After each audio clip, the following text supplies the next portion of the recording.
పెహల్గాంలో జరిగిన ఉగ్రవాద దాడికి ప్రతిస్పందనగా భారత్ చేపట్టిన ఆపరేషన్ సింధూర్ చర్యల వల్ల పాకిస్తాన్ తీవ్రంగా నష్టపోయినట్లు నివేదికలు వెల్లడిస్తున్నాయి.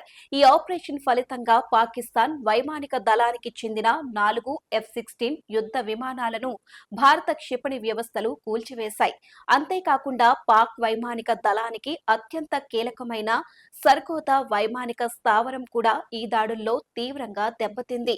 ముఖ్యంగా అక్కడి రాడార్ వ్యవస్థ దాదాపుగా నాశనమైందని, దీని మరమ్మతులకు సుమారు $100 మిలియన్ ఖర్చవుతోందని అంచనా వేస్తున్నారు.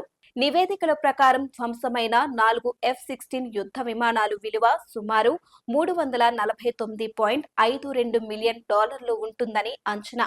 దీంతో పాటు ఒక C-130 రవాణా విమానం వల్ల $40 million, HQ-9 air defence system వల్ల $200 మిలియన్, 2 మొబైల్ కమాండ్ కేంద్రాలు ధ్వంసం కావడం వల్ల మరో $10 మిలియన్ మేర పాకిస్తాన్ నష్టపోయిందని నివేదికలు చెబుతున్నాయి. పాకిస్తాన్ వైమానిక దళంలో F-16 విమానాలు చైనా, ఫ్రెంచ్ యుద్ధ విమానాలతో పాటు ప్రధాన ఆయుధాలుగా ఉన్నాయి.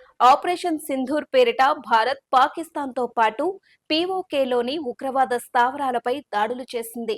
ఈ దాడుల్లో నిషేధిత ఉగ్రవాద సంస్థలైన జైషే మొహమ్మద్, లష్కరే తోయిబా, హిజ్బుల్ ముజాహిదీన్లకు చెందిన 9 రహస్య స్థావరాలను భారత బలగాలు నేలమట్టం చేశాయి. ఈ ఘటనలో దాదాపు 100 మందికి పైగా ఉగ్రవాదులు మరణించారు.